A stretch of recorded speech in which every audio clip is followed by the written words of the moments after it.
Hi friends, അസ്സലാമു അലൈക്കും. എല്ലാവർക്കും ഐഷ സ്ട്രീം വേൾഡിൻ്റെ പുതിയൊരു വീഡിയോയിലേക്ക് സ്വാഗതം. ഇന്ന് ഞാൻ വന്നിട്ടുള്ളത് സദ്യ സ്പെഷ്യൽ അടപ്രഥമൻ്റെ റെസിപ്പിയുമായിട്ടാണ്. ഈ അടപ്രഥമൻ ഉണ്ടാക്കാനുള്ള അട ഞാൻ വീട്ടിൽ തന്നെ ഉണ്ടാക്കിയെടുത്തതാണ്. അപ്പോൾ രണ്ട് രീതിയിൽ ഈ അട ഉണ്ടാക്കിയെടുക്കുന്നത് ഞാൻ ഈ വീഡിയോയിലൂടെ കാണിക്കുന്നുണ്ട്. അപ്പോൾ വളരെ ടേസ്റ്റി ആയിട്ടുള്ള ഈ അടപ്രഥമൻ എങ്ങനെയാണ് ഉണ്ടാക്കിയെടുക്കുന്നത് എന്ന് നമുക്ക് നോക്കാം. ആദ്യം നമുക്ക് അടപ്രഥമനുള്ള അട ഉണ്ടാക്കിയെടുക്കണം. അതിനായിട്ട് ഞാനിവിടെ നമുക്ക് റേഷൻ കടയിൽ നിന്നും കിട്ടിയ കിറ്റില്ലേ, അതിലെ ഈ ഉണങ്ങലരി അഥവാ പായസം റൈസ് വെച്ചാണ് ഞാനിവിടെ അട ഉണ്ടാക്കിയെടുക്കുന്നത്. ഈ പാക്കറ്റിൽ നിന്നും 1/4 കപ്പ് റൈസാണ് ഞാൻ അട ഉണ്ടാക്കാനായിട്ട് എടുക്കുന്നത്. ഈ റൈസ് ഞാൻ ഒരു ബൗളിലേക്ക് ഇട്ട് കൊടുക്കുന്നുണ്ട്. ആദ്യം നമുക്ക് ഈ റൈസിലെ നെല്ലൊക്കെ ഒന്ന് പെറുക്കി കളയാം. അതിനുശേഷം ഈ റൈസിൽ വെള്ളം ഒഴിച്ച് കൊടുത്ത് നന്നായി കഴുകിയതിന് ശേഷം 2 മണിക്കൂർ വെള്ളം ഒഴിച്ച് കൊടുത്ത് സോക്കാവാൻ വെക്കാം. ഈ അരി നന്നായിട്ട് കുതിർന്ന് കിട്ടണം, എന്നാലേ നമുക്ക് നൈസായി പൊടിഞ്ഞ് കിട്ടുകയുള്ളൂ. ഞാൻ ഈ അരി കല്ലുണ്ടോ എന്ന് അറിയാൻ വേണ്ടിയിട്ടൊന്ന് അരിച്ചു നോക്കിയിരുന്നു കേട്ടോ, പക്ഷേ ഇതിൽ കല്ലൊന്നും ഉണ്ടായിരുന്നില്ല. അപ്പോൾ നിങ്ങളെടുക്കുന്ന അരിയിൽ കല്ലുണ്ടോ എന്നറിയാൻ ഒന്ന് അരിച്ചു നോക്കിയതിന് ശേഷം സോക്കാവാൻ വെച്ചാൽ മതി. ഇപ്പോൾ നമ്മുടെ അരി നന്നായിട്ട് കുതിർന്ന് കിട്ടിയിട്ടുണ്ട്. ഞാനിതിലെ വെള്ളം വാരാനായിട്ട് ഒരു സ്ട്രെയിനറിലേക്ക് മാറ്റിയിട്ടുണ്ട്. അതിനുശേഷം ഞാൻ ഇതുപോലെ ഒരു ടവലിൽ അരി പരത്തിയിട്ട് കൊടുക്കുന്നുണ്ട്. വെള്ളം നന്നായിട്ട് വാർന്നാലേ അരി മിക്സിയുടെ ജാറിലിട്ട് പൊടിച്ചെടുക്കാൻ പറ്റുള്ളൂ. അപ്പോൾ വെള്ളം നന്നായിട്ട് വാർന്നു കിട്ടാനാണ് അരി ഞാൻ ഇതുപോലെ ടവലിൽ പരത്തിയിട്ടിരിക്കുന്നത്. ഇപ്പോൾ അരിയിലെ വെള്ളമൊക്കെ നന്നായിട്ട് വാർന്നു കിട്ടിയിട്ടുണ്ട്. ഇനി നമുക്കിത് മിക്സിയുടെ ജാറിലിട്ട് പൊടിച്ചെടുക്കാം. അപ്പോൾ ഞാനിത് മിക്സിയുടെ ജാറിലേക്ക് ഇട്ട് കൊടുക്കുന്നുണ്ട്. ഞാനിപ്പോൾ മുഴുവനായിട്ടും ഇതിലേക്ക് ഇട്ട് കൊടുക്കുന്നില്ല, 2 തവണയായിട്ടാണ് ഞാനിത് പൊടിച്ചെടുക്കുന്നത്. ഇപ്പം ഞാനിത് പൊടിച്ചെടുത്തിട്ടുണ്ട്. നന്നായിട്ട് തന്നെ നമുക്കിത് പൊടിഞ്ഞ് കിട്ടിയിട്ടുണ്ട്. എന്നാലും ഞാനിതൊരു അരിപ്പയിലിട്ട് അരിച്ചെടുക്കുന്നുണ്ട്. ഞാനിതൊരു 4 തവണ അരിച്ചെടുത്തിട്ടുണ്ട്. നമുക്കിത് ഒട്ടും തരിയില്ലാതെ നല്ല ഫൈൻ പൗഡറായിട്ട് കിട്ടണം. എന്നാലേ അട ഉണ്ടാക്കുമ്പോൾ നല്ല പെർഫെക്റ്റ് ആയിട്ടുള്ള അട കിട്ടുകയുള്ളൂ. അപ്പോൾ നിങ്ങൾ നല്ല നൈസായിട്ട് തന്നെ പൊടിച്ചെടുക്കാൻ പ്രത്യേകം ശ്രദ്ധിക്കണം കേട്ടോ. ഇനി നമുക്കിതൊരു ബൗളിലേക്ക് ഇട്ട് കൊടുക്കാം. അതിനുശേഷം ഇതിലേക്ക് ആവശ്യമായ ഉപ്പ് ചേർത്ത് കൊടുക്കുന്നുണ്ട്. പിന്നെ ഇതിലേക്ക് ചേർത്ത് കൊടുക്കുന്നത് 1 ടീസ്പൂൺ ഉരുക്കിയ നെയ്യാണ്. നെയ്യ് ചേർത്ത് കൊടുക്കുന്നത് ഇലയിൽ നിന്നും വിട്ടു പോരാനും അടക്കൊരു നെയ്യിൻ്റെ ഫ്ലേവർ കിട്ടാനും വേണ്ടിയാണ്. നെയ്യിന് പകരം വെളിച്ചെണ്ണയും ചേർത്ത് കൊടുക്കാം. എനിക്ക് വെളിച്ചെണ്ണ ചേർത്ത് കൊടുക്കുന്നതിനേക്കാളും കുറച്ചുകൂടി ടേസ്റ്റിയായി തോന്നിയത് നെയ്യ് ചേർത്ത് കൊടുത്തപ്പോഴാണ്. അതുകൊണ്ടാണ് ഞാൻ നെയ്യ് ചേർത്ത് കൊടുക്കുന്നത്. നെയ്യ് ചേർത്ത് കൊടുത്തതിന് ശേഷം ഒന്ന് മിക്സ് ചെയ്തെടുക്കുക. ഇനി നമുക്കിതിലേക്ക് ആവശ്യത്തിന് വെള്ളം ഒഴിച്ച് കൊടുത്ത് ഇഡ്ഡലിമാവിൻ്റെ പരുവത്തിലാക്കി എടുക്കാം. ആദ്യം കുറച്ച് വെള്ളം ഒഴിച്ച് മിക്സ് ചെയ്തെടുത്തതിന് ശേഷം വെള്ളം പോരാ എന്ന് തോന്നുകയാണെങ്കിൽ മാത്രം കുറച്ചുകൂടി വെള്ളം ഒഴിച്ച് മിക്സ് ചെയ്തെടുത്താൽ മതി. അല്ലാതെ ആദ്യം തന്നെ ഒരുപാട് വെള്ളം ഒഴിച്ച് മിക്സ് ചെയ്തെടുത്താൽ വെള്ളം കൂടിപ്പോയാൽ നമുക്ക് പിന്നെ ഒന്നും ചെയ്യാൻ പറ്റില്ല. അപ്പോൾ വെള്ളം കൂടിപ്പോവാതെ പ്രത്യേകം ശ്രദ്ധിക്കണം കേട്ടോ. ഇനി നിങ്ങൾക്ക് അരി മിക്സിയിൽ പൊടിച്ചെടുക്കുന്നതിന് പകരം വെള്ളം ഒഴിച്ച് അരച്ചെടുത്താലും മതി. അരച്ചെടുക്കുമ്പോഴും വെള്ളം കൂടിപ്പോവാതെ ശ്രദ്ധിച്ചാൽ മതി. അപ്പോൾ ഞാനിത് ഈ ഒരു പരുവത്തിലാണ് മാവ് റെഡിയാക്കി എടുത്തിട്ടുള്ളത്. അപ്പോൾ നമ്മുടെ മാവ് ഇവിടെ റെഡിയായിട്ടുണ്ട്. ഇനി നമുക്കിത് വാഴയിലയിൽ അണിയണം.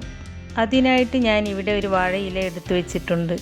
ഈ വാഴയില മടക്കാനുള്ള എളുപ്പത്തിന് ഞാൻ ഈ വാഴയില ജസ്റ്റ് ഒന്ന് തീയിൽ കാണിച്ചിട്ട് വാട്ടിയെടുക്കുന്നുണ്ട്. അതിനുശേഷം ഈ രീതിയിൽ വാഴയില കട്ട് ചെയ്തെടുത്തിട്ടുണ്ട്. ഇനി നമുക്ക് ഈ വാഴയിൽ മാവ് അണിയാൻ തുടങ്ങാം. ഇലയുടെ ഫ്രണ്ട് ഭാഗത്തല്ല, ബാക്ക് ഭാഗത്താണ് മാവ് അണിയേണ്ടത്. അപ്പോൾ ബാക്ക് ഭാഗം ഇങ്ങനെ വെക്കുക. അതിനുശേഷം മാവ് എടുക്കുക. എന്നിട്ട് വാഴയിലയുടെ നടുവിലായിട്ട് ഇങ്ങനെ അണിഞ്ഞു കൊടുക്കാം. മാവ് ഒരുപാട് ടൈറ്റായിട്ട് തോന്നുന്നുണ്ടെങ്കിൽ കുറച്ച് വെള്ളം ഒഴിച്ച് കൊടുക്കാം. അതായത് ഇതിലേക്ക് ഒഴിക്കാൻ പറ്റുന്ന രീതിയിൽ ഒന്ന് ലൂസാക്കി എടുക്കുക. മാവ് ഒഴിച്ച് കൊടുക്കുമ്പോൾ പ്രത്യേക ഷേപ്പിലൊന്നും വേണമെന്നൊന്നുമില്ല, എങ്ങനെ ഒഴിച്ച് കൊടുത്താലും കുഴപ്പമില്ല. കാരണം ഈ ഇല ചുരുട്ടിയെടുക്കുമ്പോൾ മാവ് നന്നായിട്ട് പരന്ന് കിട്ടും. ഇനി നമുക്കിത് ചുരുട്ടിയെടുക്കാം. ഈ ഭാഗത്ത് നിന്നാണ് ചുരുട്ടിയെടുക്കേണ്ടത്. പക്ഷെ ഞാൻ ഈ ഭാഗത്ത് നിന്നാണ് കേട്ടോ ചുരുട്ടിയെടുക്കുന്നത്. അതെന്തുകൊണ്ടാണെന്ന് വെച്ചാൽ വാഴയില വലുതായതുകൊണ്ട് ഞാൻ നോക്കുമ്പോൾ ഈ രീതിയിൽ മടക്കിയെടുത്താലാണ് എൻ്റെ പാത്രത്തിലെ വെള്ളത്തിൽ ഈ വാഴയില മുങ്ങിക്കിടക്കുകയുള്ളൂ. അപ്പം ഞാൻ ഇതുപോലെ ചുരുട്ടിയെടുത്തതിന് ശേഷം വാഴയുടെ നാരുകൊണ്ട് ഇതുപോലെ കെട്ടിക്കൊടുക്കുന്നുണ്ട്. ഇതുപോലെ തന്നെ നമ്മുടെ എല്ലാ ഇലയിലും മാവ് ഒഴിച്ച് കൊടുത്ത് റെഡിയാക്കി എടുക്കാം.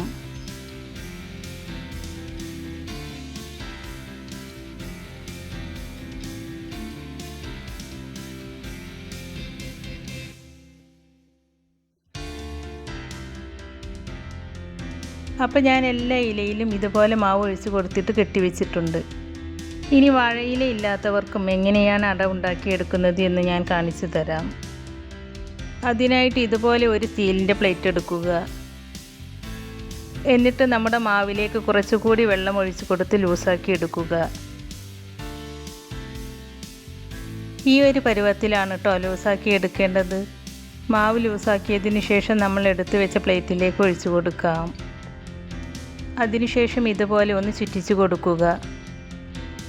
പ്ലേറ്റിൽ എണ്ണ ഒന്നും തടവേണ്ട ആവശ്യമില്ല. നമ്മൾ മാവിൽ ഗീ ഒഴിച്ച് കൊടുത്തത് കൊണ്ട് പെട്ടെന്ന് തന്നെ നമുക്ക് അട ഇതിൽ നിന്നും അടർത്തിയെടുക്കാൻ പറ്റും. ഇനി നമുക്കിത് വേവിച്ചെടുക്കാം. അതിനായിട്ടൊരു ഇഡ്ഡലി പാത്രത്തിൽ കുറച്ച് വെള്ളം ഒഴിച്ച് തിളപ്പിച്ചെടുത്തിട്ടുണ്ട്. ഈ വെള്ളത്തിലേക്ക് നമ്മൾ വാഴയിലയിൽ അണിഞ്ഞു വെച്ച മാവ് ഇട്ട് കൊടുക്കാം. ഇലകളെല്ലാം വെള്ളത്തിൽ നന്നായിട്ട് മുങ്ങിക്കിടക്കണം. അതിനുശേഷം ഇടിയപ്പത്തിൻ്റെ തട്ട് വെച്ച് കൊടുത്തിട്ട് അതിൻ്റെ മുകളിലേക്ക് നമ്മൾ മാവ് ഒഴിച്ച് കൊടുത്ത പ്ലേറ്റില്ലേ അത് വെച്ച് കൊടുക്കാം. പ്ലേറ്റ് വെച്ച് കൊടുത്തതിന് ശേഷം അടച്ച് വെച്ച് മീഡിയം ഫ്ലെയിമിലിട്ട് 10 മിനിറ്റ് വേവിച്ചെടുക്കുക. അപ്പോൾ ഇത് വെന്ത് വരട്ടെ. അപ്പോഴേക്കും നമുക്കിതിലേക്ക് വേണ്ട തേങ്ങാപ്പാൽ റെഡിയാക്കി എടുക്കാം. തേങ്ങാപ്പാൽ എടുക്കാനായിട്ട് ഞാൻ ഇതുപോലത്തെ 2 തേങ്ങയാണ് എടുത്തിട്ടുള്ളത്. അപ്പോൾ എനിക്ക് ഇതിൽ നിന്നും 1.5 കപ്പ് ഒന്നാം പാൽ കിട്ടിയിട്ടുണ്ട്. രണ്ടാം പാൽ എടുക്കാനായിട്ട് ഞാൻ ഈ തേങ്ങ ഒരു മിക്സിയുടെ ജാറിലേക്ക് ഇട്ട് കൊടുത്ത് അതിലേക്ക് കുറച്ച് വെള്ളം ഒഴിച്ച് കൊടുത്ത് അരച്ചെടുക്കുന്നുണ്ട്. അരച്ചെടുത്തതിന് ശേഷം ഒരു സ്ട്രെയിനറിലേക്ക് ഒഴിച്ച് കൊടുത്ത് ഇതുപോലെയാണ് പാലെടുക്കുന്നത്. അപ്പോൾ നമുക്കിവിടെ 1.5 കപ്പ് ഒന്നാം പാലും 3 കപ്പ് രണ്ടാം പാലും കിട്ടിയിട്ടുണ്ട്. ഇപ്പോൾ 10 മിനിറ്റ് ആയിട്ടുണ്ട്. ഞാൻ ഫ്ലെയിം ഓഫ് ചെയ്ത് കൊടുക്കുകയാണ്. ഇനി നമുക്കിത് തുറന്ന് നോക്കാം. ആദ്യം നമുക്ക് പാത്രത്തിലുള്ളത് എടുത്തു മാറ്റാം. അതിനുശേഷം ഈ വെള്ളത്തിൽ നിന്നും ഇലയിലുള്ള അട ഇതുപോലെ എടുത്തതിന് ശേഷം ഒരു പാത്രത്തിൽ ഞാനിവിടെ വെള്ളം എടുത്ത് വെച്ചിട്ടുണ്ട്. ഈ വെള്ളത്തിലേക്ക് ഞാനിത് ഇട്ട് കൊടുക്കുകയാണ്. അപ്പോൾ ഞാൻ എല്ലാ അടയും ഈ വെള്ളത്തിലേക്ക് ഇട്ട് കൊടുത്തിട്ടുണ്ട്. ഇനി ഇത് ചൂടാറി വരട്ടെ. അതിനുശേഷം നമുക്ക് ഈ ഇലയിൽ നിന്നും അട അടർത്തിയെടുക്കാം. ഇത് ചൂടാറി വരുമ്പോഴേക്കും നമുക്ക് പ്ലേറ്റിൽ ഉണ്ടാക്കിയെടുത്ത അട കട്ട് ചെയ്തെടുക്കാം. ഇതുപോലെ നൈഫ് വെച്ച് നിങ്ങൾക്ക് ഇഷ്ടമുള്ള ഷേപ്പിൽ കട്ട് ചെയ്തെടുക്കാം. അപ്പോൾ ഞാനിത് കട്ട് ചെയ്തെടുത്തിട്ടുണ്ട്. ഇനി നമുക്കിതിലേക്ക് കുറച്ച് വെള്ളം ഒഴിച്ച് കൊടുക്കാം. ചൂടുവെള്ളമൊന്നുമല്ല കേട്ടോ, നോർമൽ വെള്ളം തന്നെയാണ് ഒഴിച്ച് കൊടുത്തിട്ടുള്ളത്. വെള്ളം ഒഴിച്ച് കൊടുക്കുമ്പോൾ ഇതുപോലെ പെട്ടെന്ന് അടർന്ന് കിട്ടും. എനിക്ക് കുറച്ചുകൂടി ഈസി ആയിട്ട് തോന്നിയത് പ്ലേറ്റിലുണ്ടാക്കിയെടുത്തതാണ്. പ്ലേറ്റിലുണ്ടാക്കിയെടുക്കുമ്പോൾ നമുക്ക് ഇഷ്ടമുള്ള ഷേപ്പിൽ കട്ട് ചെയ്തെടുക്കാനും പറ്റും. കണ്ടോ, വളരെ സോഫ്റ്റും നല്ല തിന്നുമായിട്ടാണ് നമുക്ക് ഈ അട കിട്ടിയിട്ടുള്ളത്. അപ്പോൾ ഈ രീതിയിൽ ഉണ്ടാക്കിയെടുത്താലും അട നല്ല പെർഫെക്റ്റ് ആയിട്ട് തന്നെ കിട്ടുന്നതാണ്. ഇനി നമുക്ക് ഇലയിൽ നിന്നും അട അടർത്തിയെടുക്കാം. നമുക്ക് ആദ്യം ഈ ഇലയുടെ കെട്ടഴിച്ചെടുക്കാം. എന്നിട്ട് ഇല ഇതുപോലെ ഓപ്പൺ ചെയ്യാം. ഓപ്പൺ ചെയ്താൽ ഇങ്ങനെയാണ് കേട്ടോ നമ്മുടെ അട ഇരിക്കുക. ഇനി ഈ ഇലയിൽ നിന്നും അട അടർത്തിയെടുക്കാം. നിങ്ങൾക്ക് വേണമെങ്കിൽ അട ഈ രീതിയിലും കട്ട് ചെയ്തെടുക്കാവുന്നതാണ്. ഞാൻ ഈ രീതിയിലല്ല കേട്ടോ കട്ട് ചെയ്തെടുക്കുന്നത്. ഞാൻ ആദ്യം അട മുഴുവനും ഇലയിൽ നിന്നും അടർത്തിയെടുക്കുകയാണ് ചെയ്യുന്നത്. എന്നിട്ട് ഈ വെള്ളത്തിൽ തന്നെ ഇട്ട് വെക്കുകയാണ്. ഇലയിൽ നിന്നും അടർത്തിയെടുക്കുമ്പോൾ അട പൊട്ടിപ്പോയാലും കുഴപ്പമൊന്നുമില്ല കേട്ടോ, നമുക്കിത് കട്ട് ചെയ്തെടുക്കാനുള്ളതാണ്. അട മുഴുവനും അടർത്തിയെടുത്തതിന് ശേഷം ഒരു കട്ടിംഗ് ബോർഡിൽ വെച്ചാണ് ഞാൻ ഈ അട കട്ട് ചെയ്തെടുക്കുന്നത്. ട്രഡീഷണലായിട്ട് അട ഉണ്ടാക്കിയെടുക്കുന്നത് ഈ രീതിയിലാണ് കേട്ടോ. അപ്പോൾ ഞാൻ ഈ അട മുഴുവനും ഇലയിൽ നിന്നും അടർത്തിയെടുത്തിട്ടുണ്ട്. ഇനി ഞാനിതൊരു കട്ടിംഗ് ബോർഡിലേക്ക് വെച്ച് കൊടുക്കുകയാണ്. എന്നിട്ട് ഇതുപോലെ കട്ട് ചെയ്തെടുക്കുകയാണ്. കുറച്ച് വലുതാക്കിയിട്ട് തന്നെയാണ് കേട്ടോ കട്ട് ചെയ്തെടുക്കുന്നത്. നിങ്ങൾക്ക് ഇഷ്ടമുള്ള ഷേപ്പിൽ കട്ട് ചെയ്തെടുക്കാം. ഇനി ഷേപ്പ് ഇല്ലെങ്കിലും കുഴപ്പമൊന്നുമില്ല. പ്ലേറ്റിൽ ഉണ്ടാക്കിയെടുത്ത അട ഒരേപോലെ കട്ട് ചെയ്തെടുത്തതുപോലെ ഈ അട കട്ട് ചെയ്തെടുക്കാൻ പറ്റില്ല. ഇത് പല ഷേപ്പിലുമാണ് കട്ട് ചെയ്ത് കിട്ടുക. കട്ട് ചെയ്തതിന് ശേഷം വെള്ളത്തിലേക്ക് ഇട്ട് കൊടുക്കുക. അപ്പോൾ നമ്മൾ ഉണ്ടാക്കിയെടുത്ത 2 രീതിയിലുള്ള അടയും നല്ല പെർഫെക്റ്റ് ആയിട്ട് തന്നെ കിട്ടിയിട്ടുണ്ട്. നിങ്ങൾക്ക് വേണമെങ്കിൽ അടപ്രഥമൻ ഉണ്ടാക്കുന്നതിൻ്റെ തലേ ദിവസം അട ഉണ്ടാക്കിയെടുത്തിട്ട് ഫ്രിഡ്ജിൽ വെച്ചാൽ മതി. എന്നാൽ പിറ്റേ ദിവസം പെട്ടെന്ന് തന്നെ പായസം ഉണ്ടാക്കിയെടുക്കാം. ഫ്രിഡ്ജിൽ വെക്കുമ്പോൾ ഒരു കാര്യം ശ്രദ്ധിച്ചാൽ മതി. ഇതിൽ നിന്നും വെള്ളം വാർത്തെടുത്ത് വെക്കാതെ വെള്ളത്തിൽ തന്നെ ഇട്ട് വെച്ച് ഫ്രിഡ്ജിൽ വെക്കണം കേട്ടോ. അല്ലെങ്കിൽ അട ഹാർഡായി പോകും. അപ്പോൾ അടപ്രഥമൻ ഉണ്ടാക്കുവാനുള്ള അട ഇവിടെ റെഡി ആയിട്ടുണ്ട്. ഇനി നമുക്കിതിലേക്ക് വേണ്ട ശർക്കര ഉരുക്കിയെടുക്കാം. ഞാനൊരു 400 ഗ്രാം ശർക്കര ഇതുപോലെ പൊടിച്ചെടുത്തിട്ടുണ്ട്. ഇതുപോലെ പൊടിച്ചെടുത്താൽ ശർക്കര പെട്ടെന്ന് ഉരുക്കി കിട്ടും. ഞാനിതിലേക്ക് ഒരു 1/2 കപ്പ് വെള്ളമൊഴിച്ച് ഈ ശർക്കര ഉരുക്കിയെടുക്കുന്നുണ്ട്. നമ്മളെടുക്കുന്ന ശർക്കര നല്ല ഡാർക്ക് കളറിലുള്ള ശർക്കരയാണെങ്കിൽ അടപ്രഥമന് നല്ലൊരു കളർ കിട്ടും. ഇപ്പോൾ ശർക്കര നന്നായിട്ട് ഉരുകി വന്നിട്ടുണ്ട്. ഇനി നമുക്ക് ഫ്ലെയിം ഓഫ് ചെയ്യാം. ഇനി നമുക്ക് പായസം ഉണ്ടാക്കാനുള്ള ഒരു പാത്രം അടുപ്പത്ത് വെച്ചിട്ടുണ്ട്. അതിലേക്ക് 2 ടീസ്പൂൺ നെയ്യ് ചേർത്ത് കൊടുക്കുന്നുണ്ട്. ഈ നെയ്യിലേക്ക് നമ്മൾ ഉണ്ടാക്കി വെച്ച അട മുഴുവനായിട്ടും ചേർത്ത് കൊടുക്കുകയാണ്. എന്നിട്ട് ഈ അട നെയ്യിലൊന്ന് മിക്സ് ചെയ്തെടുക്കുക. അതിനുശേഷം നമ്മൾ ഉരുക്കി വെച്ച ശർക്കര ചേർത്ത് കൊടുക്കാം. ശർക്കരയിൽ കല്ലും കരടും ഒക്കെ ഉണ്ടാവും. അപ്പോൾ ശർക്കര ഒന്ന് അരിച്ചതിന് ശേഷം ഇതിലേക്ക് ഒഴിച്ചു കൊടുത്താൽ മതി. ഞാൻ ഈ അട ഇതിലേക്ക് ചേർത്ത് കൊടുക്കുന്നതിന് മുമ്പ് ഒരു 5-6 വെള്ളത്തിൽ കഴുകിയിട്ടുണ്ടായിരുന്നു കേട്ടോ. ഈ ശർക്കരയുടെ തിക്നെസ് ഉണ്ടല്ലോ, അതൊന്ന് കുറയുന്നത് വരെ, അതായത് ശർക്കര കുറച്ചൊന്ന് കട്ടിയാവുന്നത് വരെ ഈ അട ശർക്കര പാനിയിലിട്ട് കുക്ക് ചെയ്യണം. ഇത് ലോ ടു മീഡിയം ഫ്ലെയിമിലിട്ടിട്ട് കുറച്ച് ടൈം എടുത്തിട്ട് തന്നെ ചെയ്യണം കേട്ടോ. എന്നാലേ ശർക്കര അടയിൽ പിടിച്ചിട്ട് അടയുടെ കളറൊക്കെ ഒന്ന് മാറിക്കിട്ടുകയുള്ളൂ. ഇപ്പം നമ്മുടെ അട ശർക്കര പാനിയിൽ കിടന്ന് ശർക്കര ഒക്കെ അടയിൽ നന്നായിട്ട് പിടിച്ചിട്ട് അടയുടെ കളറൊക്കെ ഒന്ന് മാറിയിട്ടുണ്ട്. ശർക്കര നന്നായിട്ട് തിക്കായിട്ടും വന്നിട്ടുണ്ട്.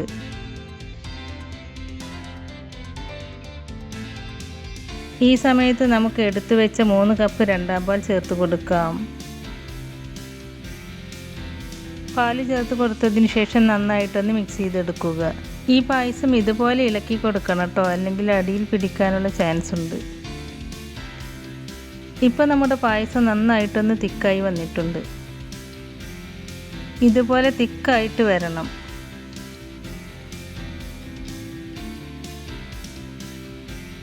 അതുപോലെ പായസത്തിൻ്റെ കളറൊക്കെ ഒന്ന് ചേഞ്ച് ആയിട്ടും വന്നിട്ടുണ്ട്. ഈ സമയത്ത് നമുക്ക് 1 ടീസ്പൂൺ ഏലക്ക പൊടിച്ചത് ചേർത്ത് കൊടുക്കാം. ഇത് ഏലക്കയും പഞ്ചസാരയും കൂടി കൂട്ടി പൊടിച്ചതാണ് കേട്ടോ. ഏലക്ക മാത്രം പൊടിച്ചതാണെങ്കിൽ 1/2 ടീസ്പൂൺ ചേർത്ത് കൊടുത്താൽ മതി. ഏലക്കപ്പൊടി ചേർത്ത് കൊടുത്തതിന് ശേഷം നന്നായിട്ടൊന്ന് മിക്സ് ചെയ്തെടുക്കുക. അതിനുശേഷം ഇതിലേക്ക് 1 ടീസ്പൂൺ ചുക്കുപൊടി ചേർത്ത് കൊടുക്കുന്നുണ്ട്. ഏലക്കയും ചുക്കുപൊടിയും ചേർത്ത് കൊടുക്കുമ്പോൾ ഈ പായസത്തിന് നല്ലൊരു ടേസ്റ്റാണ്. ചിലർ ഇതിലേക്ക് ജീരകപ്പൊടിയൊക്കെ ചേർത്ത് കൊടുക്കും. ഞാൻ ഈ പായസത്തിൽ ജീരകപ്പൊടി ചേർത്ത് കൊടുക്കാറില്ല കേട്ടോ. ഞാൻ ഏലക്കപ്പൊടിയും ചുക്കുപൊടിയും മാത്രമാണ് ചേർത്ത് കൊടുക്കാറ്. അപ്പോൾ നിങ്ങൾക്ക് ജീരകത്തിൻ്റെ ടേസ്റ്റ് ഇഷ്ടമാണെങ്കിൽ അത് ചേർത്ത് കൊടുക്കാം കേട്ടോ. ഇനി നമുക്കിതിൽ മധുരമൊക്കെ ഒന്ന് ബാലൻസ് ചെയ്യാൻ വേണ്ടിയിട്ട് 1 നുള്ളു ഉപ്പ് ചേർത്ത് കൊടുക്കാം. അതിനുശേഷം നന്നായിട്ടൊന്ന് മിക്സ് ചെയ്തെടുക്കുക. ഇനി നമുക്കിതിലേക്ക് നമ്മൾ എടുത്തു വെച്ച 1.5 കപ്പ് 1-ാം പാൽ ചേർത്ത് കൊടുക്കാം. 1-ാം പാൽ ചേർത്ത് കൊടുത്തതിന് ശേഷം ഇനി ഇത് തിളപ്പിക്കരുത്. ഇത് ജസ്റ്റ് ഒന്ന് ചൂടാക്കി എടുത്താൽ മതി. ഇപ്പോൾ ഇത് ചൂടായി വന്നിട്ടുണ്ട്. ഇനി ഞാൻ ഫ്ലെയിം ഓഫ് ചെയ്യാണ്. ഇപ്പോൾ ഇത് നോക്കുമ്പോൾ കുറച്ച് ലൂസ് പോലെയൊക്കെ തോന്നും. കുറച്ച് കഴിഞ്ഞാൽ തിക്കായിട്ട് വരും. കണ്ടോ, അടയൊക്കെ അങ്ങനെ തന്നെ കിടക്കുന്നുണ്ട്. അട അലിഞ്ഞു പോയിട്ടൊന്നുമില്ല. ഞാനിതിൻ്റെ മധുരമൊക്കെ നോക്കിയിട്ടോ, അപ്പോൾ മധുരമൊക്കെ കറക്റ്റാണ്. ഇനി ഇതിലേക്ക് കുറച്ച് തേങ്ങാക്കൊത്തും കാഷ്യൂ നട്ട്സും റൈസിൻസും വറുത്തിടാം. അതിനായിട്ട് ഞാനൊരു പാൻ അടുപ്പത്ത് വെച്ചിട്ടുണ്ട്. പാൻ ചൂടായിട്ട് വരുമ്പോൾ അതിലേക്ക് 2 ടേബിൾ സ്പൂൺ നെയ്യ് ചേർത്ത് കൊടുക്കുന്നുണ്ട്. ഗീ മെൽറ്റായി വന്നാൽ അതിലേക്ക് കുറച്ച് തേങ്ങാക്കൊത്ത് ചേർത്ത് കൊടുക്കാം. തേങ്ങാക്കൊത്ത് ചെറുതായിട്ടൊന്ന് ഗോൾഡൻ കളറാകുന്നത് വരെ വറുത്തെടുക്കുക. അതിനുശേഷം കാഷ്യൂ നട്ട്സ് ചേർത്ത് കൊടുക്കാം. കാഷ്യൂ നട്ട്സും ഗോൾഡൻ കളറാകുമ്പോൾ നമുക്കിതിലേക്ക് റൈസിൻസ് ചേർത്ത് കൊടുക്കാം. ഇപ്പോൾ തേങ്ങാക്കൊത്തും കാഷ്യൂ നട്ട്സും റൈസിൻസും ഫ്രൈ ആയി കിട്ടിയിട്ടുണ്ട്. ഇനി നമുക്ക് ഫ്ലെയിം ഓഫ് ചെയ്യാം. എന്നിട്ട് ഗീയോട് കൂടി നമുക്കിതെല്ലാം ഈ പായസത്തിലേക്ക് ചേർത്ത് കൊടുക്കാം.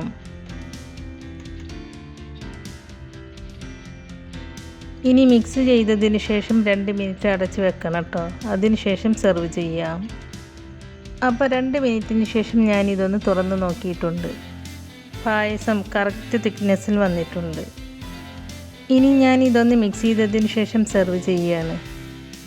അപ്പോൾ നമുക്കും സദ്യയിലൊക്കെ കിട്ടുന്നത് പോലെയുള്ള വളരെ ടേസ്റ്റി ആയിട്ടുള്ള അടപ്രഥമൻ വളരെ ഈസി ആയിട്ട് ചെയ്തെടുക്കാൻ പറ്റും. ഇപ്പോൾ എല്ലാവരുടെ വീട്ടിലും കാണും റേഷൻ കടയിൽ കിറ്റിൽ കിട്ടിയ ഉണങ്ങലരി, അതായത് പായസം റൈസ്. അപ്പോൾ ആ റൈസ് വെച്ച് നിങ്ങളും, ഞാനിവിടെ 2 രീതിയിൽ അട ഉണ്ടാക്കി കാണിച്ചിട്ടുണ്ട്. അതിൽ ഏത് രീതിയാണോ നിങ്ങൾക്ക് ഈസി ആയിട്ട് തോന്നിയിട്ടുള്ളത് അതുപോലെ അട ഉണ്ടാക്കി എടുത്തിട്ട് ഈ ഓണത്തിന് നിങ്ങളും ഇതുപോലെ സദ്യ സ്പെഷ്യൽ അടപ്രഥമൻ ഉണ്ടാക്കി നോക്കൂ കേട്ടോ. എന്നിട്ട് അതിൻ്റെ അഭിപ്രായം നമ്മുടെ കമൻറ്റ് ബോക്സിൽ എഴുതി അറിയിക്കാനും മറക്കരുത്. അപ്പോൾ നിങ്ങൾക്ക് ഇന്നത്തെ നമ്മുടെ റെസിപ്പി ഇഷ്ടമായിട്ടുണ്ടെങ്കിൽ ലൈക്ക് ചെയ്യുകയും നിങ്ങളുടെ ഫ്രണ്ട്സിനും ഫാമിലിയിലേക്കൊക്കെ ഒന്ന് ഷെയർ ചെയ്ത് കൊടുക്കുകയും അതുപോലെ ചാനൽ സബ്സ്ക്രൈബ് ചെയ്യാതെ പുതുതായി ആരെങ്കിലും കാണുന്നവരുണ്ടെങ്കിൽ ഒന്ന് സബ്സ്ക്രൈബ് ചെയ്ത് സപ്പോർട്ട് ചെയ്യുകയും ചെയ്യണേ. സബ്സ്ക്രൈബ് ചെയ്യുമ്പോൾ കൂടെ കാണുന്ന ബെല്ലൈക്കനിൽ ക്ലിക്ക് ചെയ്ത് അതിൽ ആളെന്ന ഓപ്ഷൻ തന്നെ എനേബിൾ ചെയ്ത് വെക്കുകയാണെങ്കിൽ പുതിയ റെസിപ്പീസ് അപ്ലോഡ് ചെയ്യുമ്പോൾ അതിൻ്റെ നോട്ടിഫിക്കേഷൻ നിങ്ങൾക്ക് കിട്ടുന്നതാണ്. ഇൻഷാ അല്ലാഹ് പുതിയ റെസിപ്പീസുമായി വീണ്ടും വരാം. Thank you.